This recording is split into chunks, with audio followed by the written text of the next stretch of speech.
In a significant development for the tennis world, Jannik Sinner, the men's world number one, has accepted a 3-month ban to resolve a case involving 2 positive tests for a banned substance. Earlier this year, the World Anti-Doping Agency, WADA, announced the decision on Saturday, bringing closure to a months-long investigation that had cast a shadow over the Italian star's remarkable season.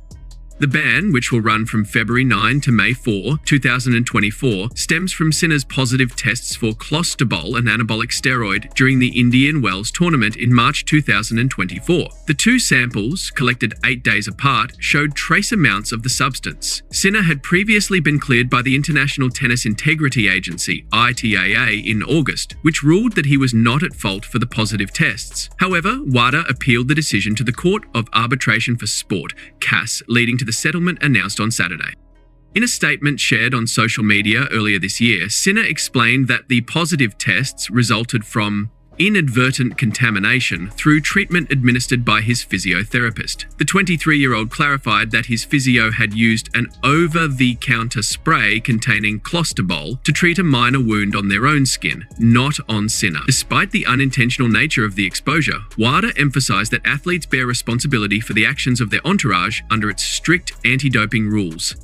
WADA accepts that Mr. Sinner did not intend to cheat and that his exposure to clostebol did not provide any performance-enhancing benefit and took place without his knowledge as the result of negligence of members of his entourage, the agency stated. However, under the code and by virtue of CAS precedent, an athlete bears responsibility for the entourage's negligence. Based on the unique set of facts of this case, a 3-month suspension is deemed to be an appropriate outcome.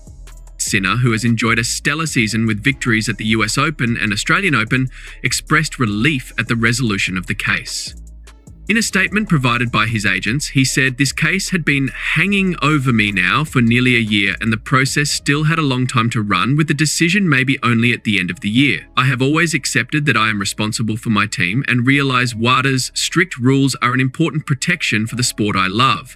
On that basis, I have accepted WADA's offer to resolve these proceedings on the basis of a 3-month sanction." The ITIA, which had initially cleared Sinner, supported WADA's final decision, noting that it aligns with their findings that the breach was unintentional. The 3-month outcome was only possible by agreement between WADA and the player, the ITIA stated. Sinner's lawyer, Jamie Singer, also welcomed the resolution, stating, "WADA has confirmed the facts determined by the independent tribunal. It is clear that Jannik had no intent, no knowledge, and gained no competitive advantage. Regrettably, errors made by members of his team led to this situation." With the ban set to end in early May, Sinner will be eligible to compete in the French Open, the next Grand Slam on the calendar. As he prepares to return to the court, the tennis world will be watching closely to see how the young star bounces back from this challenging chapter in his career.